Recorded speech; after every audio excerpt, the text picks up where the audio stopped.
ನಮಸ್ಕಾರ, ಸ್ಪೀಡ್ ನ್ಯೂಸ್ಗೆ ಸ್ವಾಗತ. ನಾನು ಚಂದ್ರಕಲಾ ನೂತನ್ಗೌಡ. ತಳ್ಳು ಗಾಡಿಯಲ್ಲಿ ಐಸ್ ಕ್ರೀಮ್ ಮಾರ್ತಿದ್ದವ ಇವತ್ತು ಬೆಳಗಾವಿಗೆ ದೊರೆ. ನಾನು ಸಿಎಂ ಆಗ್ಲಾ ಎಂದವನ ಬಂಡವಾಳ ಬಟಾಬಯಲು. 4,500 ಕೋಟಿ ರೂಪಾಯಿ ವಂಚಿಸಿದ ಶಿವಂ ಅಸೋಸಿಯೇಟ್ಸ್ನ ಮಾಲೀಕ. ಬೆಳಗಾವಿಯ 4,500 ಕೋಟಿ ವಂಚನೆ ಪ್ರಕರಣ. ಬಂಧಿತ ನೀಲಣ್ಣನವರ ಸ್ಫೋಟಕ ಆಡಿಯೋ ರಿಲೀಸ್. ಹೌದು, ನೋಡೋದಕ್ಕೆ ಒಳ್ಳೆ ಕಟ್ಮಸ್ತು ಮೈಕೈ ತುಂಬಿಕೊಂಡು ಫುಲ್ ಬಿಲ್ಡಪ್ ಕೊಟ್ಕೊಳ್ತಾ ಇರುವ ಈತನ ಹೆಸರು ನೀಲಣ್ಣನವರ್ ಅಂತ. ಬೆಳಗಾವಿಯಲ್ಲಿ ಹೆಚ್ಚಿನ ಬಡ್ಡಿ ನೀಡುವುದಾಗಿ ಜನರಿಂದ ಹೂಡಿಕೆ ಮಾಡಿ ಬರೋಬ್ಬರಿ 4,500 ಕೋಟಿ ರೂಪಾಯಿ ವಂಚನೆ ಪ್ರಕರಣದಲ್ಲಿ ನೀಲಣ್ಣನವರ್ ಸಿಲುಕಿದ್ದಾರೆ. ಬಂಧಿತ ನೀಲಣ್ಣನವರ ಸ್ಫೋಟಕ ಆಡಿಯೋ ಕೂಡ ರಿಲೀಸ್ ಆಗಿದೆ. ಬೆಳಗಾವಿಯಲ್ಲಿ ಶಿವಂ ಅಸೋಸಿಯೇಟ್ನಿಂದ 4,500 ಕೋಟಿ ರೂಪಾಯಿ ವಂಚನೆ ಆರೋಪ ಪ್ರಕರಣಕ್ಕೆ ಸಂಬಂಧಪಟ್ಟಂತೆ ಶಿವಾನಂದ ನೀಲಣ್ಣನವರ ಮನೆ ಕಚೇರಿ ಸೀಸ್ ಮಾಡಲಾಗಿದೆ. ನಿನ್ನೆ ಮಧ್ಯಾಹ್ನದಿಂದ ಎಲ್ಲಾ ಕಡೆ ಶೋಧ ಮಾಡಿದ ಅಧಿಕಾರಿಗಳು ಸದ್ಯ ಜಿಲ್ಲಾಧಿಕಾರಿಗಳಿಗೆ ವರದಿಯನ್ನು ಸಲ್ಲಿಸಿದ್ದಾರೆ. ಅಷ್ಟಕ್ಕೂ ತನಿಖೆ ವೇಳೆ ಸಿಕ್ಕಿದ್ದೇನು, ಮುಂದಿನ ಕ್ರಮ ಏನು ಅನ್ನೋದ್ರ ಕಂಪ್ಲೀಟ್ ಡೀಟೇಲ್ಸ್ ಇಲ್ಲಿದೆ ನೋಡಿ. ಹೆಚ್ಚಿನ ಬಡ್ಡಿ ನೀಡುವುದಾಗಿ ಜನಸಾಮಾನ್ಯರಿಂದ ಹೂಡಿಕೆ ಮಾಡಿಕೊಂಡು ಕೋಟ್ಯಾಂತರ ರೂಪಾಯಿ ವಂಚಿಸಿದ ಆರೋಪದ ಅಡಿಯಲ್ಲಿ ಶಿವಂ ಅಸೋಸಿಯೇಟ್ಸ್ ಮುಖ್ಯಸ್ಥ ನೀಲಣ್ಣನವರ ಅರೆಸ್ಟ್ ಆಗಿದೆ. ಬೆಳಗಾವಿಯಲ್ಲಿ ಕೋಲಾಹಲ ಕೂಡ ಸೃಷ್ಟಿ ಆಗಿದೆ. ಈ ಪ್ರಕರಣದ ತನಿಖೆ ನಡೆಸ್ತಾ ಇದ್ದಂತೆ ಕೆಲ ಸ್ಫೋಟಕ ಮಾಹಿತಿಗಳು ಕೂಡ ಬಟಾಬಯಲಾಗ್ತಾ ಇದೆ. ನೋಡಿ ವೀಕ್ಷಕರೇ, ಶಿವಂ ಅಸೋಸಿಯೇಟ್ನ ಮುಖ್ಯಸ್ಥ ಶಿವಾನಂದ ನೀಲಣ್ಣನವರ್ ಇಲ್ಲಿವರೆಗೂ ಯಾರು ಅಂತ ಕೆಲವೊಂದಷ್ಟು ಜನರಿಗೆ ಗೊತ್ತಿರಲಿಲ್ಲ. ಈತ ಒಂದು ದೊಡ್ಡ ಕದೀಮ ಅಂತ ಯಾರಿಗೂ ಕೂಡ ಗೊತ್ತಿರಲಿಲ್ಲ. ಆದರೆ ಕಚೇರಿ, ಮನೆ, ಅಪಾರ್ಟ್ಮೆಂಟ್ನಲ್ಲಿ ಯಾವಾಗ ಎಸಿ ಸಹಕಾರ ಇಲಾಖೆ ಅಧಿಕಾರಿಗಳು ದಾಳಿಯನ್ನ ನಡೆಸಿದ್ರೋ ಆತನ ಮುಖವಾಡ ಬಟಾಬಯಲಾಗಿದೆ. ಇದೀಗ ಈತನ ಬಂಧನ ಕೂಡ ಆಗಿತ್ತು. ಇದರ ಜೊತೆಯಲ್ಲೇ ಒಂದು ಆಡಿಯೋ ಕೂಡ ರಿಲೀಸ್ ಆಗಿದೆ. ನೀಲಣ್ಣನವರ್ ಬಂಧನದ ಬಳಿಕ ಬೆಳಗಾವಿಯಲ್ಲಿ ತೀವ್ರ ಕೋಲಾಹಲ ಸೃಷ್ಟಿ ಆಗಿರುವುದಂತೂ ಸುಳ್ಳಲ್ಲ. ಯಾಕಂತಂದ್ರೆ ಹೂಡಿಕೆದಾರರು ಆತಂಕಕ್ಕೆ ಒಳಗಾಗಿದ್ದಾರೆ. ಹಲವರು ಹೆಚ್ಚಿನ ಬಡ್ಡಿ ಆಸೆಗೆ ಸಾಲ ಮಾಡಿ ಹೂಡಿಕೆ ಮಾಡಿದ್ದಾರೆ. ಬಂಧನದಿಂದ ಹೂಡಿಕೆದಾರರು ತಮ್ಮ ಹೂಡಿಕೆ ಹಣದ ಬಗ್ಗೆ ತೀವ್ರ ಕಳವಳವನ್ನು ಕೂಡ ವ್ಯಕ್ತಪಡಿಸಿದ್ದಾರೆ. ಹಾಗಾದ್ರೆ ನೀಲಣ್ಣನವರ್ ಬಿಡುಗಡೆ ಮಾಡಿದ ಆಡಿಯೋದಲ್ಲಿ ಏನಿದೆ ನೋಡಿ. ನೀಲಣ್ಣನವರ್ ಕಚೇರಿ ಮೇಲೆ ದಾಳಿ ಬಳಿಕ ಖುದ್ದು ಶಿವಾನಂದ ನೀಲಣ್ಣನವರೇ ಆಡಿಯೋವನ್ನ ರಿಲೀಸ್ ಮಾಡಿದ್ದಾರೆ. ಹಿಂದಿಯಲ್ಲಿ ಮಾತನಾಡಿದ ಶಿವಾನಂದ ನೀಲಣ್ಣ, ಮನೆಯಲ್ಲಿ ನಾನು ಆರಾಮಾಗಿದ್ದೀನಿ. ಮೊದಲು ಹೇಗಿತ್ತು, ಇನ್ನೆರಡು ದಿನ ಹಾಗೇ ಇರುತ್ತೆ. ಯಾರೂ ಕೂಡ ತಲೆ ಕೆಡಿಸ್ಕೋಬೇಡಿ, ಭಯಪಡುವ ಅಗತ್ಯ ಕೂಡ ಇಲ್ಲ. ಆರಾಮಾಗಿರಿ, ನಾನಿದ್ದೀನಿ. ಯಾರೂ ಕೂಡ ಒತ್ತಡವನ್ನ ತೆಗೆದುಕೊಳ್ಳೋದಕ್ಕೆ ಹೋಗಬೇಡಿ. ಮುಖ್ಯವಾಗಿ ಹೆದರಬೇಡಿ, ಗಟ್ಟಿಯಾಗಿರಿ ಅಂತ ಸಂದೇಶವನ್ನ ರವಾನೆ ಮಾಡಿದ್ದಾರೆ. ಇನ್ನು ಮುಂದಿನ ದಿನಗಳಲ್ಲಿ ಇದ್ದಕ್ಕಿದ್ದಂತೆ ಉತ್ತಮವಾಗಿ ಸಂಸ್ಥೆ ನಡೆಸ್ತೀವಿ ಅಂತ ನೀಲಣ್ಣನವರ್ ತಮ್ಮ ಹೂಡಿಕೆದಾರರಿಗೆ ಸಂದೇಶವನ್ನ ಪಾಸ್ ಮಾಡಿದ್ದಾರೆ. ಶಿವಾನಂದ್ ಕಚೇರಿಯಲ್ಲಿ ಪೊಲೀಸರಿಂದ ಎಂಚಿಂಚು ಶೋಧ. ಬೆಳಗಾವಿ ವಂಚನೆ ಪ್ರಕರಣ ಸಂಬಂಧ ಶಿವಾನಂದ್ ಕಚೇರಿಯಲ್ಲಿ ಪೊಲೀಸರಿಂದ ಎಂಚಿಂಚು ಶೋಧ ಕಾರ್ಯ ನಡೆದಿದೆ. ಕಚೇರಿಯಲ್ಲಿ ಬಾಂಡ್, ಪೇಪರ್, ಚೆಕ್ ಅನ್ನ ಕಂಡು ಪೊಲೀಸರು ತಂಗಾಗಿದ್ದಾರೆ. ಒಂದು ವಾರದಲ್ಲಿ 50 ಕೋಟಿ ರೂಪಾಯಿ ಹೂಡಿಕೆ ಆಗಬೇಕಾಗಿತ್ತು. ಹೂಡಿಕೆ ಮಾಡುವವರಿಗೆ ನೀಡಬೇಕಾಗಿದ್ದ ಚೆಕ್, ಬಾಂಡ್, ಪೇಪರ್ ಪತ್ತೆಯಾಗಿದೆ. 3,700 ಚೆಕ್ ಮತ್ತು ಬಾಂಡ್ ಪೇಪರ್ ಪತ್ತೆ ಆಗಿದ್ದು, ಹೊಸದಾಗಿ ಹೂಡಿಕೆ ಮಾಡೋರಿಗೆ ಸಹಿ ಮಾಡಿ ರೆಡಿ ಇಟ್ಟಿದ್ದ ಚೆಕ್ ಹಾಗೆ ಬಾಂಡ್ ಪೇಪರ್ ಶೋಧ ಕಾರ್ಯದಲ್ಲಿ ಪತ್ತೆಯಾಗಿದೆ. ಇನ್ನು ಪೊಲೀಸ್ ವಶದಲ್ಲಿ ನೀಲಣ್ಣ ಹೇಳಿದೆ.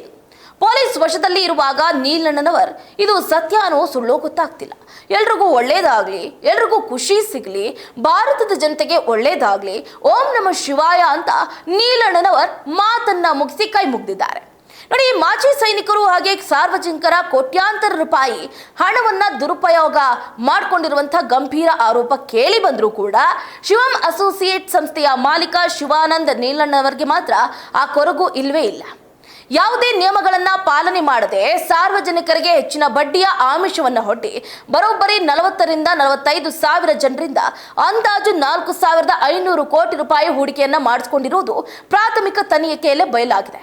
ಸದ್ಯ ಶಿವಾನಂದ ನೀಲಣ್ಣನವರ್ ಮನೆ ಸೇರಿದಂತೆ ಕಚೇರಿ ಕೂಡ ಸೀಸ್ ಮಾಡಲಾಗಿದ್ದು, ಡಿಸಿಗೆ ವರದಿ ಕೂಡ ಸಲ್ಲಿಕೆ ಮಾಡಲಾಗಿದೆ.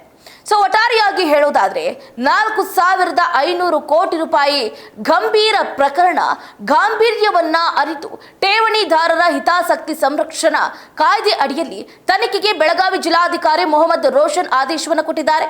ಈ ಹಿನ್ನೆಲೆಯಲ್ಲಿ ನಿನ್ನೆ ಮಧ್ಯಾಹ್ನದಿಂದಲೇ ಬೆಳಗಾವಿಯ ಶಿವ ಬಸವನಗರದಲ್ಲಿರುವ ಕಚೇರಿ ಹಾಗೆ ಅಪಾರ್ಟ್ಮೆಂಟ್ ಸೇರಿದಂತೆ ಹಲವು ಕಡೆಗಳಲ್ಲಿ ಎಸಿ ಶ್ರವಣ್ ಕುಮಾರ್ ಹಾಗೆ ಸಹಕಾರ ಇಲಾಖೆಯ ಅಧಿಕಾರಿಗಳು ಪೊಲೀಸರ ಬಿಗಿ ಬಂದೋಬಸ್ತ್ನೊಂದಿಗೆ 24 ಗಂಟೆಗಳ ಕಾಲ ಸುದೀರ್ಘ ಜಾಲಾಡಿದ್ದು ಸದ್ಯ ಜಿಲ್ಲಾಧಿಕಾರಿಗಳಿಗೆ ವರದಿ ಕೂಡ ಕೊಟ್ಟಿದ್ದಾರೆ. ಇನ್ನು ದಾಖಲೆಗಳು ಇಲ್ಲದ ಸಾವಿರಾರು ಕೋಟಿ ವ್ಯವಹಾರ, ಆರ್ಬಿಐ ನಿಯಮಗಳ ಉಲ್ಲಂಘನೆ, ಇತ್ತೀಚೆಗೆ ಸೋಷಿಯಲ್ ಮೀಡಿಯಾದಲ್ಲಿ ಅತಿರೇಕದ ಭಾಷಣಗಳ ಮೂಲಕ ವೈರಲ್ ಆಗಿದ್ದ ಶಿವಾನಂದ ನೀಲನರವರ ಹಿನ್ನೆಲೆಯನ್ನ ಕೆದಕಿದಾಗ ಈ ಬೃಹತ್ ಜಾಲ ಪತ್ತೆಯಾಗಿದೆ.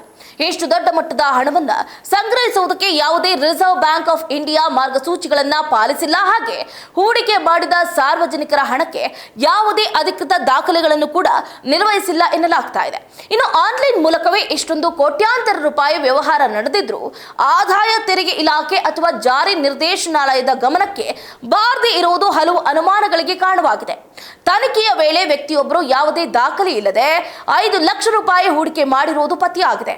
ಅಷ್ಟೇ ಅಲ್ಲದೆ ಆತನ ಧೈರ್ಯದ ಆಡಿಯೋ ಕೂಡ ಹೆಚ್ಚಿನ ಸದ್ದನ್ನ ಉಂಟು ಮಾಡ್ತಾ ಇದೆ. ನೋಡಿ, ನಾವು ಗಮನಿಸಲೇಬೇಕಾಗುತ್ತೆ. ಆಡಿಯೋ ಬಿಡುಗಡೆ ಮಾಡಿದ ಶಿವಾನಂದ ದಾಳಿಯ ಬೆನ್ನಲ್ಲೇ ಮೊಬೈಲ್ ಸ್ವಿಚ್ ಆಫ್ ಮಾಡಿಕೊಂಡಿರುವ ಶಿವಂ ಅಸೋಸಿಯೇಟ್ನ ಮಾಲೀಕ ಈತ ಒಂದು ಸಂದೇಶವನ್ನ ಹೊರಬಿಡ್ತಾನೆ. ನನ್ನ ಮೊಬೈಲ್ ಸ್ವಿಚ್ ಆಫ್ ಆಗಿದೆ, ಬಂದ್ ಆಗಿದೆ, ಆದರೆ ನಾನು ಮನೆಯಲ್ಲೇ ಇದ್ದೀನಿ, ಸೆಕ್ಯೂರಿಟಿಯಲ್ಲಿದ್ದೀನಿ. 2-3 ದಿನದಲ್ಲಿ ಹೇಗೆ ಹೋಗಿದ್ದೇನೋ ಹಾಗೆ ಬಂದ್ಬಿಡ್ತೀನಿ. ಹೂಡಿಕೆದಾರರು ಯಾರು ಕೂಡ ಹೆದರ್ಕೊಳ್ಳೋದಕ್ಕೆ ಹೋಗಬೇಡಿ, ವಿಶೇಷವಾಗಿ ಮಹಿಳೆಯರು ಧೈರ್ಯವಾಗಿರಿ ಅನ್ನುವಂತಹ ಸಂದೇಶವನ್ನ ರವಾನೆ ಮಾಡಿದ್ದಾನೆ. ಇನ್ನು ಒಂದು ಕಡೆ ಸಿಐಡಿಗೆ ತನಿಖೆಗೆ ಒತ್ತಾಯವನ್ನ ಮಾಡಲಾಗ್ತಾ ಇದೆ. ಮೂಲತಃ ಹುಬ್ಬಳ್ಳಿ ತಾಲೂಕಿನ ಉಣಕಲ್ ಗ್ರಾಮದವರಾದ ಶಿವಾನಂದ ಬೆಳಗಾವಿಯ ಮಹಿಳೆಯನ್ನ ಮದುವೆಯಾಗಿ ಇಲ್ಲೇ ನೆಲೆಸಿದ್ದಾರೆ. ಇತ್ತೀಚೆಗೆ ಸಾಮಾಜಿಕ ಜಾಲತಾಣದಲ್ಲಿ ನಾನು ಸಿಎಂ ಆಗ್ಲಾ, ನಾನು ಪಕ್ಕಾ ಗಂಡಸು ಅಂತ ವಿವಾದಾತ್ಮಕ ಹೇಳಿಕೆಯನ್ನ ನೀಡಿ ಹವಾ ಕೂಡ ಸೃಷ್ಟಿ ಮಾಡೋದಕ್ಕೆ ಯತ್ನ ಮಾಡಿದ್ದ. ಸದ್ಯ ಇವರ ವಿರುದ್ಧ ಬೆಳಗಾವಿಯ ಮಾಳಾ ಮಾರುತಿ ಪೊಲೀಸ್ ಠಾಣೆಯಲ್ಲಿ ಪ್ರಕರಣ ದಾಖಲಾಗುವ ಸಾಧ್ಯತೆ ಇದೆ ಎನ್ನಲಾಗ್ತಾ ಇತ್ತು. ಸದ್ಯಕ್ಕೆ ಇದೀಗ ಈ ಪ್ರಕರಣ ಗಂಭೀರ ಸ್ವರೂಪವನ್ನ ಪಡ್ಕೊಳ್ತಾ ಇದೆ. ಹಾಗಾದ್ರೆ ಮುಂದಿನ ಕ್ರಮ ಏನು ಅನ್ನೋದನ್ನ ಗಮನಿಸಲೇಬೇಕಾಗುತ್ತೆ. ನೋಡಿ, ದಾಳಿ ವೇಳೆಯಲ್ಲಿ ಸಿಕ್ಕ ದಾಖಲೆಗಳು, ಪರಿಶೀಲನೆ ವೇಳೆಯಲ್ಲಿ ಕಂಡು ಬಂದ ವಿಷಯಗಳ ಬಗ್ಗೆ ಸದ್ಯ ಎಸಿ ಶ್ರವಣ್ ಕುಮಾರ್ ಅವರು ದಾಳಿಯ ಸಂಪೂರ್ಣ ವರದಿಯನ್ನ ಡಿಸಿ ಮೊಹಮ್ಮದ್ ರೋಷನ್ಗೆ ಸಲ್ಲಿಕೆ ಮಾಡಿದ್ದಾರೆ. ಜಿಲ್ಲಾಡಳಿತ ಶಿವಾನಂದನ ಬಂಧನಕ್ಕೆ ಆದೇಶಿಸ್ತಾ ಇದ್ದಂತೆ ತನಿಖೆಯನ್ನ ಮತ್ತಷ್ಟು ಗಟ್ಟಿ ಮಾಡಿ ಇದೀಗ ಈ ಪ್ರಕರಣವನ್ನ ಬಹಳ ಗಂಭೀರ ಸ್ವರೂಪವನ್ನ ಪಡ್ಕೋಬೇಕು ಅನ್ನುವಂತ ನಿಟ್ಟಲ್ಲಿ ಈಗ ಅಧಿಕಾರಿಗಳು ಕೂಡ ತನಿಖೆಯನ್ನ ನಡೆಸ್ತಾ ಇದ್ದಾರೆ. ಇದಾಗಿತ್ತು ಇವರಿಗಿನ ಅಪ್ಡೇಟ್. ನೋಡ್ತಾ ಇರಿ ಸ್ಪೀಡ್ ನ್ಯೂಸ್, ನಿಮ್ಮದು ವೇಗ ನಮ್ಮದು.